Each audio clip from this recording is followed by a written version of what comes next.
사무엘상 29장 1절부터 7절 말씀입니다.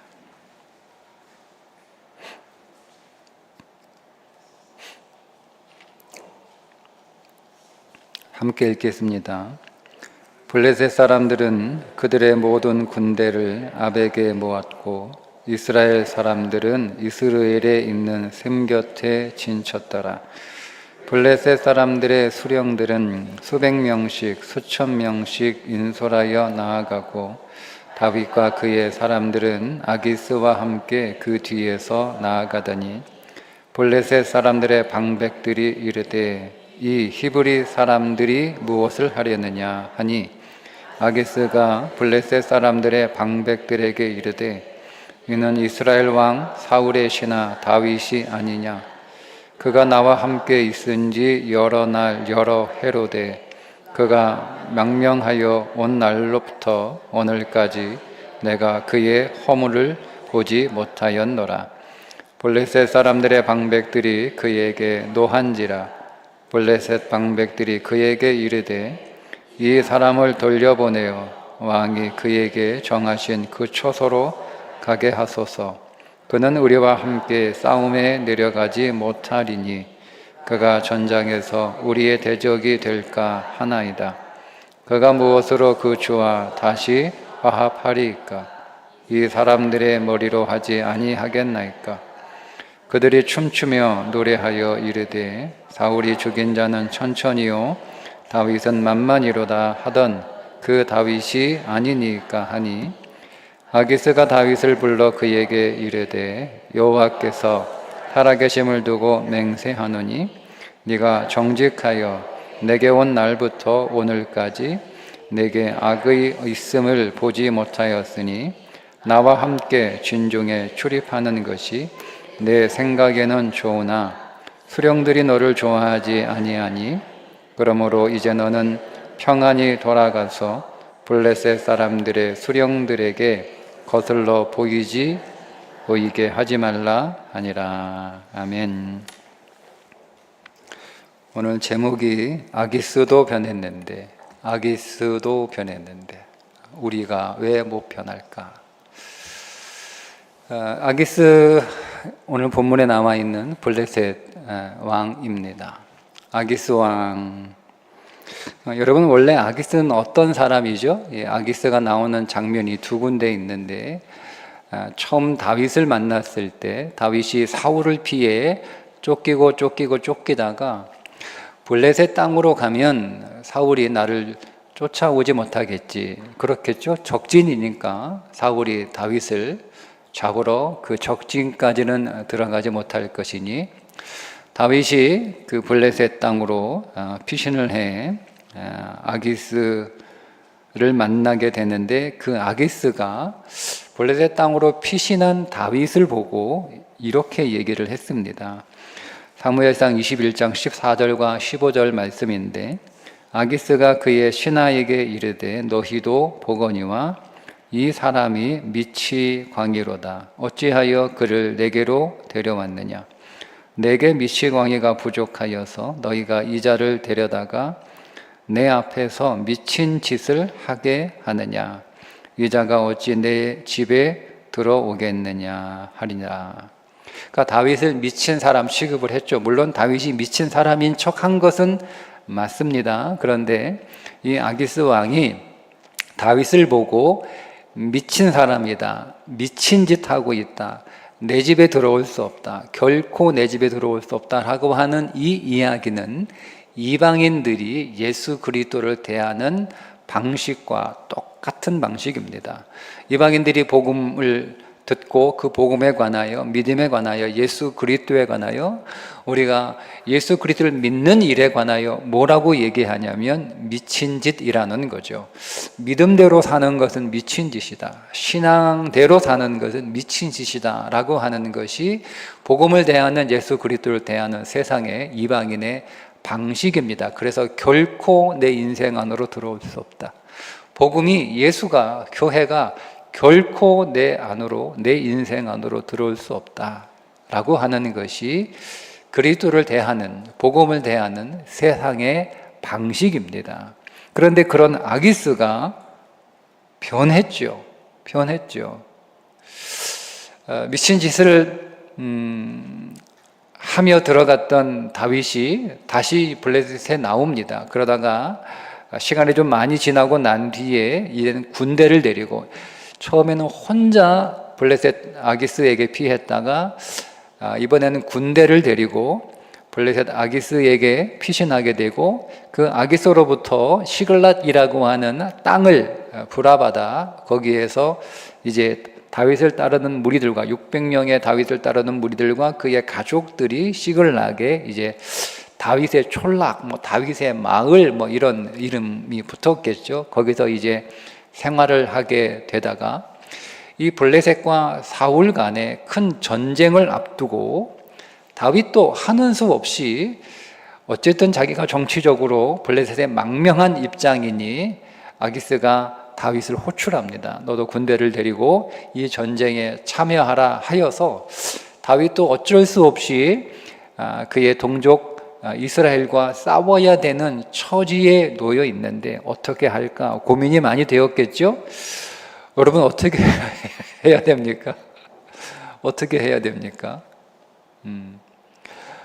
굉장히 다윗에 많은 고민이 있었을 텐데 마침 그때 그거 참 이상해요. 그동안 가만히 있던 이 블레셋의 방백들이, 블레셋이 5개의 도시로 이루어졌으니 그 각각의 도시들의 방백들일 테니까 그 도시들의 지도자들이겠죠. 아기스에게 나와서 도대체 다윗과 그의 무리는 뭐냐 하고 따지는 거예요. 도대체 다윗이 누군 줄 알고 이 전쟁에 참여케 하느냐. 다윗이 그의 사울 왕과 지금 심각한 갈등 관계에 있는데 그 갈등이 해소되기 위해서 다시 원만한 관계를 회복하기 위해서 다윗이 뭘 하겠느냐. 우리의 목을 가져가는 것이 다윗의 마지막 방법이지 않겠는가. 그것도 모르냐 하면서 막 지금 따지는 거예요. 아기스한테. 방백들이 막 따지는 거예요. 그러니까 그런 항의를 받고 아기스가 다윗에 대해서 변호하는 내용이 오늘 우리가 읽은 본문의 내용입니다.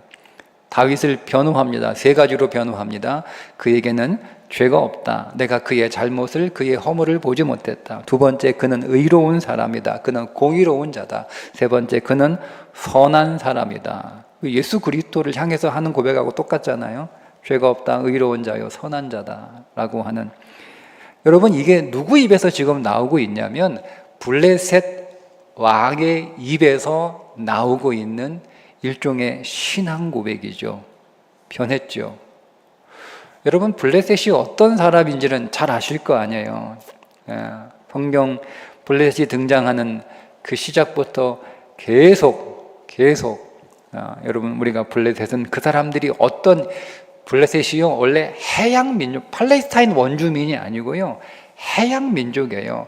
해양을 떠돌다가 팔레스타인까지 와서 거기에서 이제 머물고 살다가 이제 산적지라고 해적지라고 이렇게 먹고 사는 굉장히 기질이 나쁜, 제가 만나보지는 못했는데 한참 이제 해외 유학이 유행할 때 우리 한국 사람들이 이제 미국에도 보내고 호주에도 보내고 캐나다도 보내고 뭐 이렇게 보내는데요. 좀 더 이렇게 영어권 나라 중에서 좀 더 이렇게 좀 경비가 학비가 좀 덜 드는 나라들도 있어요. 근데 거기 왜 안 보내냐? 제가 뭐 듣기만 한 얘기예요. 그 가운데 뭐 노르웨이 이런 나라들은 해적들이잖아요. 그러니까 애들이 거칠다는 거야. 거기 가면 뭐 영어 뭐 배울 수 있고 또 학비도 싸고 뭐 그렇긴 한데 원래 그 뿌리가 그 DNA가 해적들이라서 별로 안 좋다는 거예요. 그래서 안 보낸다고 그런 얘기를 제가 뭐 아주 수십 년 전에 들은 적이 있는데, 그러니까 그 DNA가 지금 뭐 여러분 지금 해적이 어디 있어요? 근데 그 DNA가 민족의 DNA가 계속 흐르고 있는 거잖아요. 그럼 블레셋 사람이 어떠나요? 그게 그런 말씀드린 것처럼 해양 민족이고요, 해적들이고 해적에서 강도짓 하고 먹고 살던 사람들이에요. 바다에서. 그런 사람들이 그 팔레스타인 지역에까지 들어와서 거기서 정착하면서 그 벌은 못 버리고 계속 침략하고 빼앗고 뭐 이런 사람들에게 블레셋이라고 하는 뜻이 절망이라는 뜻이니까 계속 사람들에게 절망을 주는, 절망시키는, 그게 블레셋이고, 블레셋과 싸운다라고 하는 것은 영적으로 우리가 절망과 싸운다라는 거예요. 하나님의 사울 왕에게 주신 목적이 뭐냐면 블레셋과 전쟁하는 거였으니 너는 절망과 싸워 이기는 왕이 되라, 이렇게 하나님의 사명을 주신 건데, 그 절망과는 싸우지 않고 누구하고 싸운 거예요? 은혜하고 계속 싸운 거예요. 하나님의 사랑과 계속 싸운 거예요. 그러니까 그 인생을 헛되게 보는 거죠. 어쨌든 이게 블레셋의 기질인데, 여러분, 이 아기스가 옛날 같았으면 방백들이 이렇게 자기한테 와가지고 항의할 때 이 아기스가 옛날 같았으면 어떻게 나왔겠느냐? 니들이 감히 나한테? 니들이 감히 나한테 지금 뭐라는 거야? 아니, 니들이 감히 나한테 항의를 해? 니들이 지금 감히 지금 나한테 반기를 들어?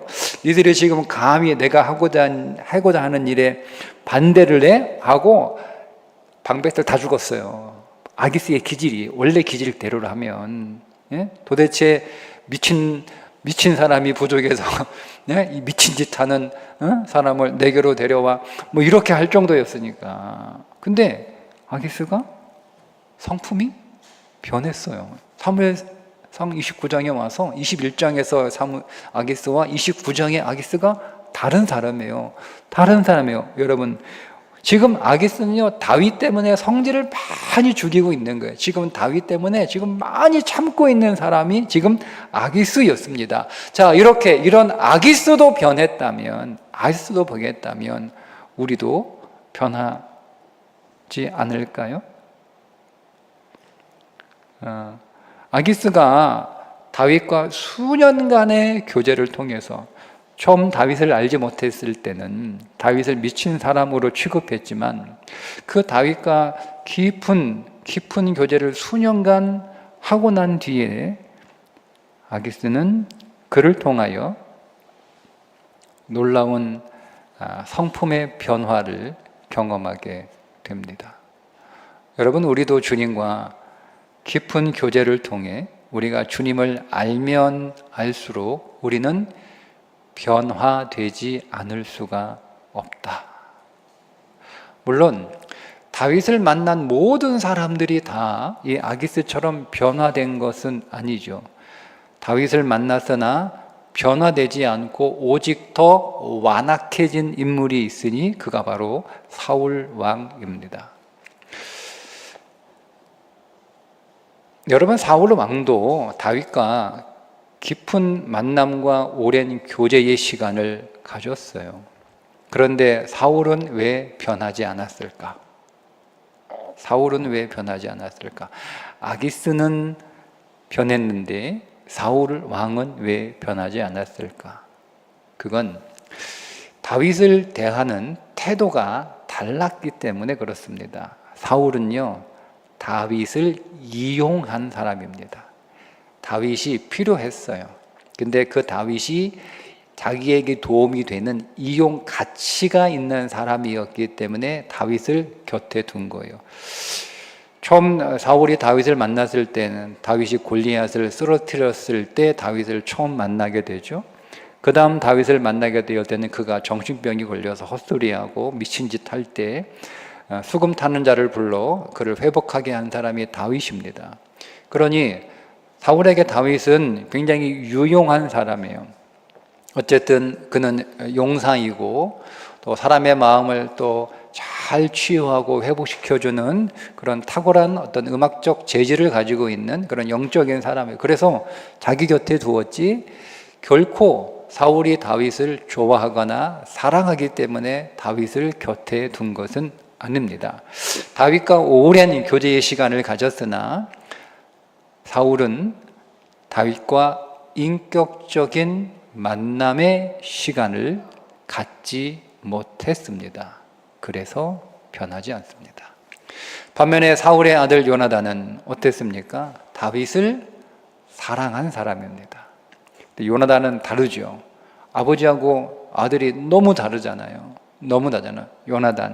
요나단은 다윗과의 관계가 아버지와는 달랐어요. 아버지는 다윗을 이용하고 다윗을 사용하고 다윗을 목적으로 수단으로 대한 반면 그의 아들 요나단은 다윗을 사랑하고 그를 존재로 대하고 그를 존중하고 그를 인정하는 사람이었습니다. 자, 그러니까 다윗과 어떤 관계를 맺고 있느냐에 따라서 똑같이 만나지만, 똑같이 교제하지만, 똑같이 시간을 보내지만 다윗과 어떤 관계를 맺고 있느냐에 따라 달라지는 거예요. 여러분, 우리의 신앙도 마찬가지입니다. 우리가 주님과 어떤 관계를 맺고 있느냐에 따라 내가 달라질 수도 있고 내가 변화될 수도 있고 내가 주님과 어떤 관계를 맺고 있느냐에 따라 내가 여전히 그 모습 그대로일 수가 있는 거죠. 예수님과 3년 동안 동고동락한 모든 제자들이 다 변화되지 않았습니다. 이게 신기한 일 아닙니까? 신기한 일 아닙니까? 네. 신기한 일 아니에요? 신기한 일 아니에요? 네.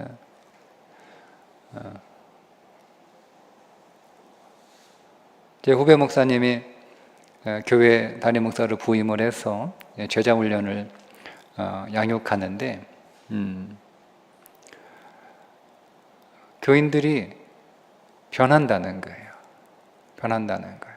자기 교회 교인들도 변하고 근데 자기 옆에 있는 한 교회에는 교인들이 놀랍게 변한다는 거예요. 놀랍게 상처가 많은 교회였는데 그래서 교인들도 상처가 많은 교인들이었는데 제자 훈련을 통해서 놀라운 헌신자들로 변했다는 거예요. 그러면 주님이 제자 훈련 시키면 다 변해야 되는 거 아니에요? 그죠?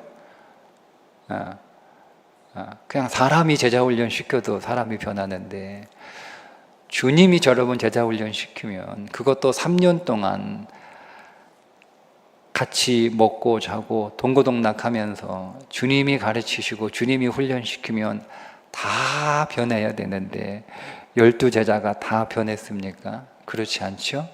네. 그 가운데 가룟 유다는요 꼼짝하지도 않았던 것 같아요. 가룟 유다는 주님이 그렇게 믿어줬잖아요. 여러분, 가룟 유다는요 주님이 가룟 유다를 몰랐겠습니까? 아셨겠죠.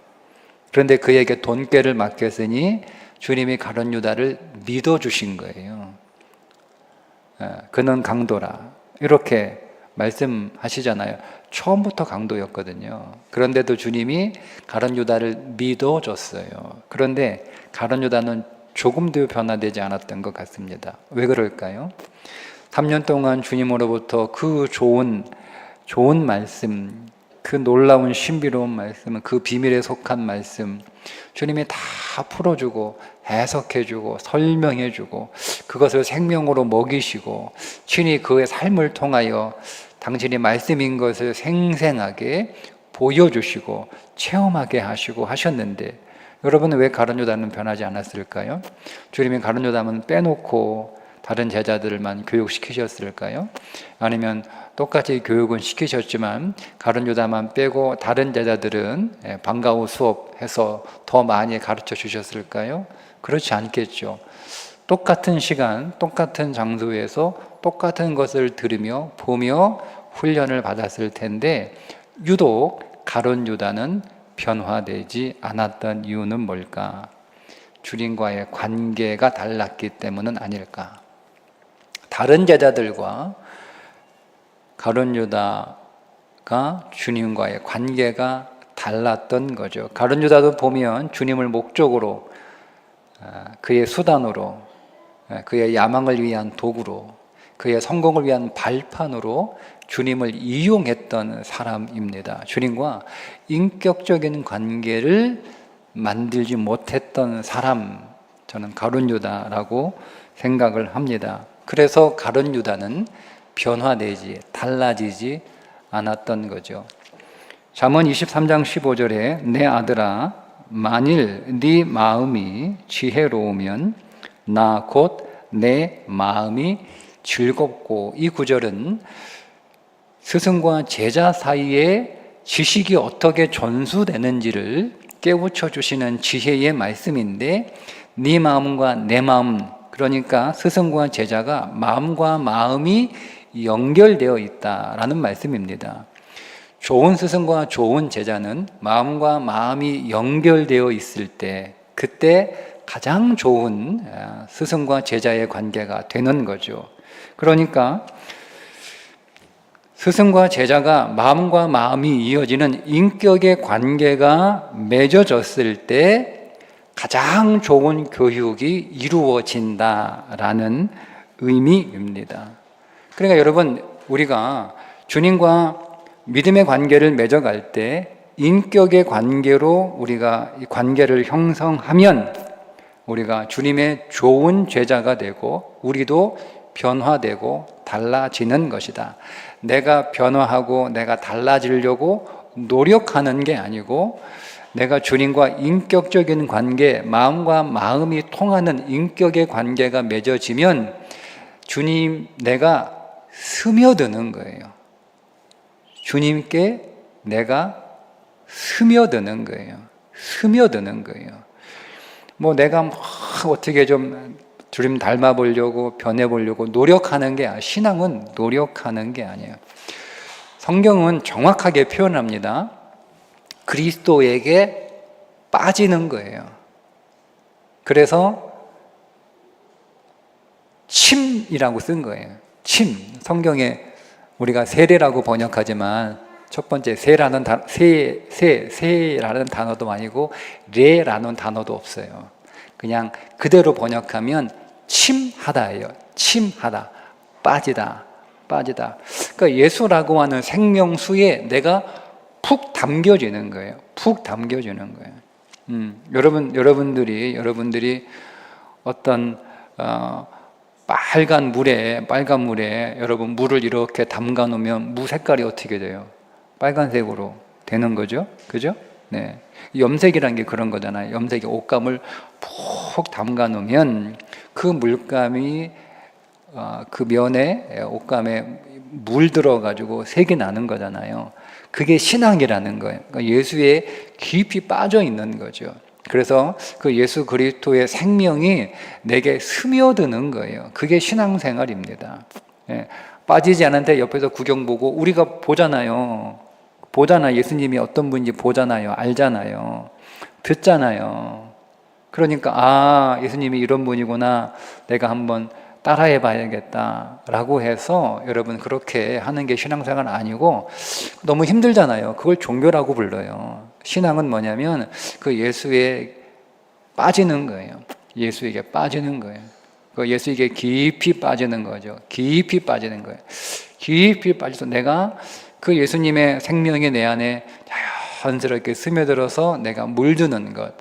그때 오늘 우리는 변화되는 건데, 그것을 인격의 관계라고 부릅니다.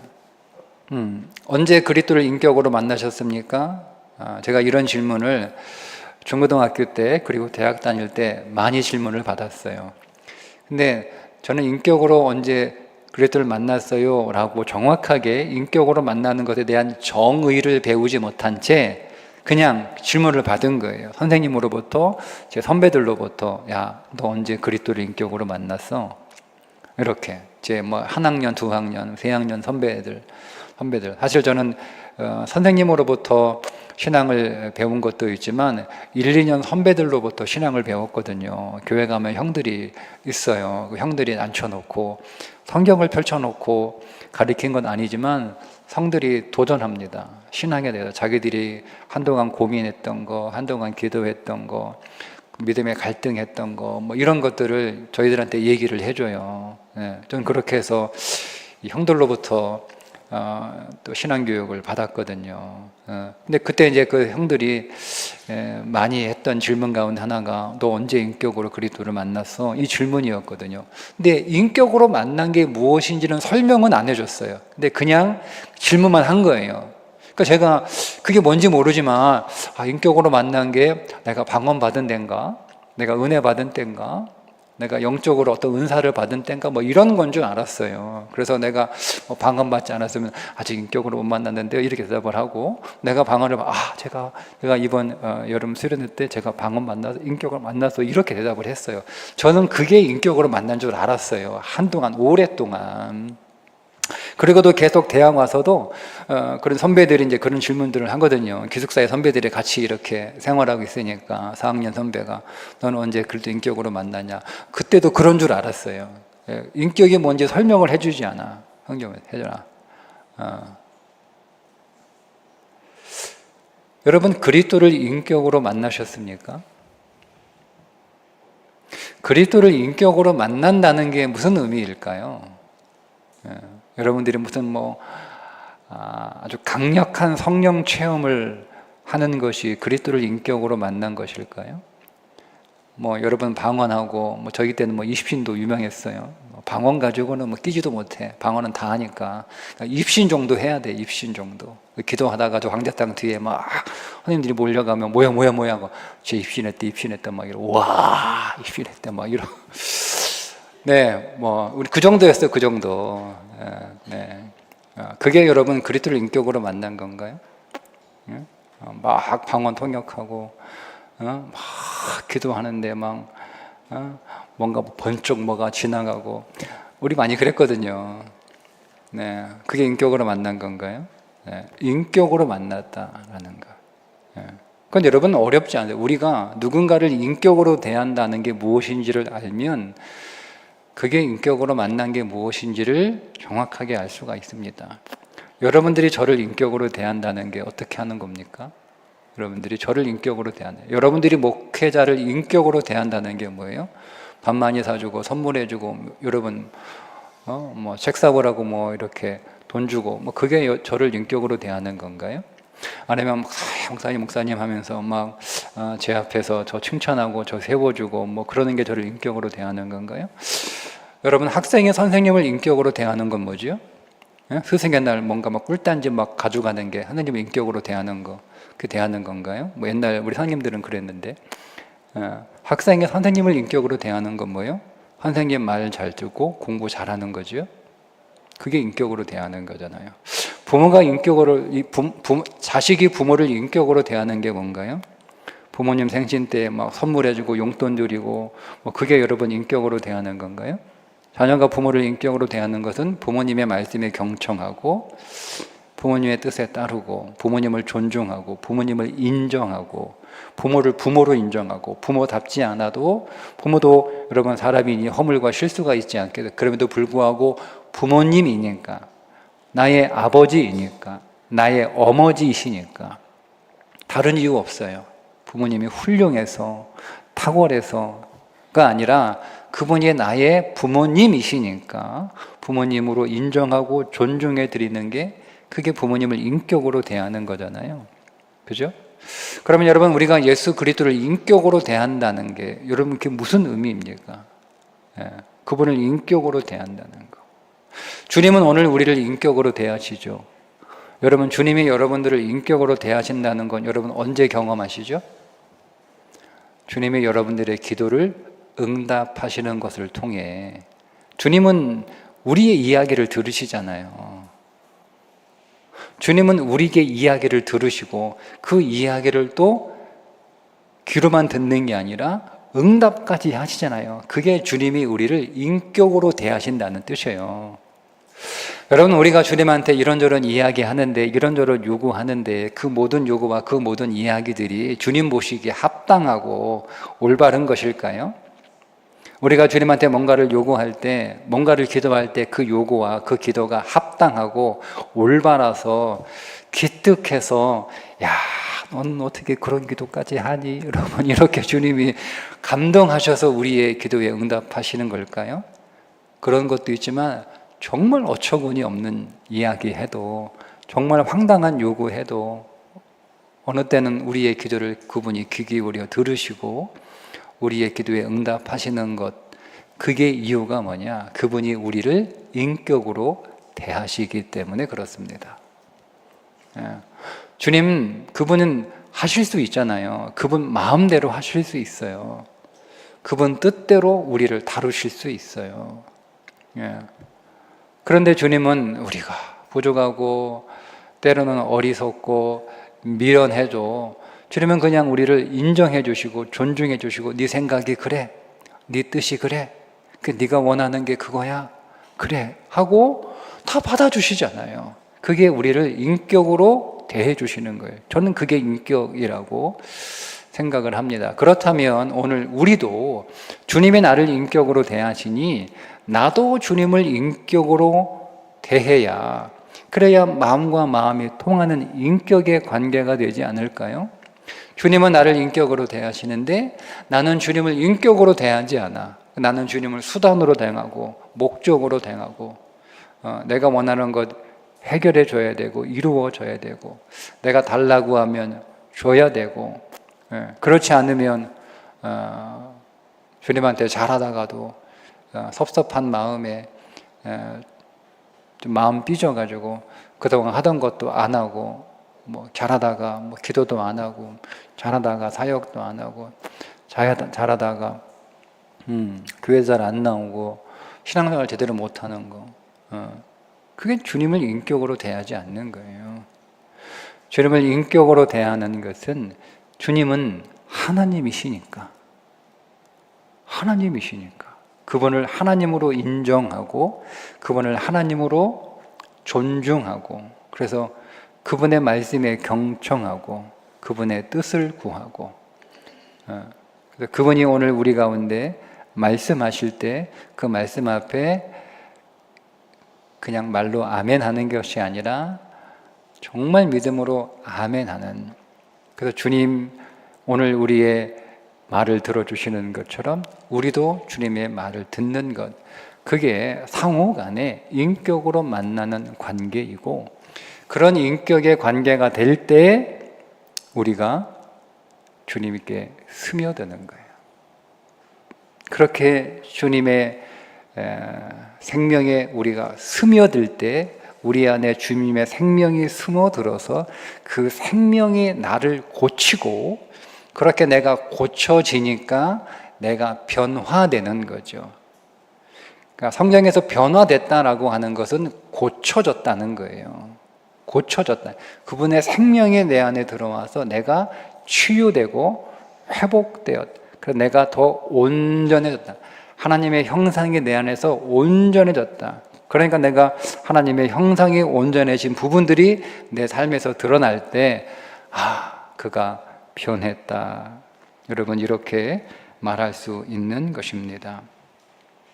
그러니 오늘 하나님의 말씀이 능력이 없어서 우리의 인생 안에서 역사하지 않는 것이 아니고, 내가 주님과 올바른 믿음의 관계를 맺고 있지 않기 때문에 그 말씀이 내 안에서 역사하지 않는 거예요. 믿음은 목적이 내 소원을 성취하는 것이 아니라 우리의 삶이 변화되는 것입니다. 여러분, 우리의 소원이 이루어지지 않았기 때문에 우리가 불행한 것이 아니고 내 존재가 바뀌지 않았기 때문에 불행한 것입니다. 불행의 원인이 환경에 있지 않고 내 자신, 내가 바로 불행의 원인이라는 것을 우리는 깨닫고 인정해야 됩니다.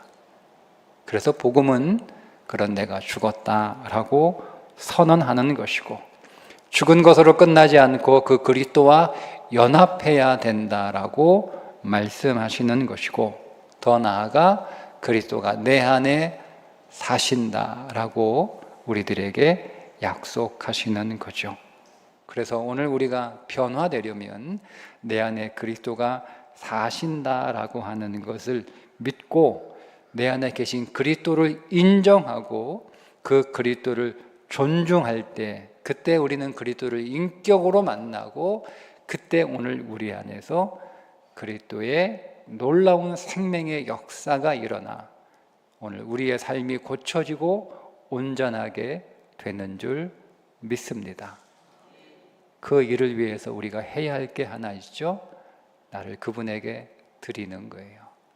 여러분, 여러분의 기질도 드리시고 여러분의 성품도 들이시고, 여러분의 성격도 들이시고, 여러분의 지식도 들이시고, 여러분의 감정도 들이시고, 여러분의 방법도 들이시고, 그분에게 다 드려요.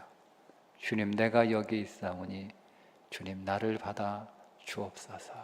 그렇게 매 순간 우리가 주님께 드려질 때 그게 주님을 인격으로 만나는 것이니까 주님이 오늘 우리를 받으시고 주님의 손 안에서 우리를 고쳐 우리를 새롭게 온전하게 하시는 줄 믿습니다. 기도하겠습니다. 하나님 아버지, 오늘 우리가 그리스도의 손 안에 내 인생을 온전히 드리며 주님, 내가 여기 있사오니 주님 오늘 우리를 받아주옵소서. 오늘 나를 받아주셔서 주님 손 안에서 나를 다루어 주시고 주님 나의 병든 것 고쳐주시고 나의 깨어진 것 회복하여 주시고 나의 무너진 것 하나님 다시 세워주셔서 그리스도 예수 안에서 주님의 그 손길을 통하여 온전히 회복되어 변화된 삶으로 살아가는 인생 되게 하여 주옵소서. 그 변화를 간증하며 그 변화를 감사하며 그 변화를 우리의 이웃들과 함께 나누는 능력, 생명의 삶 우리 가운데 더 일어나게 하여 주옵소서. 예수님의 이름으로 기도합니다. 아멘. 우리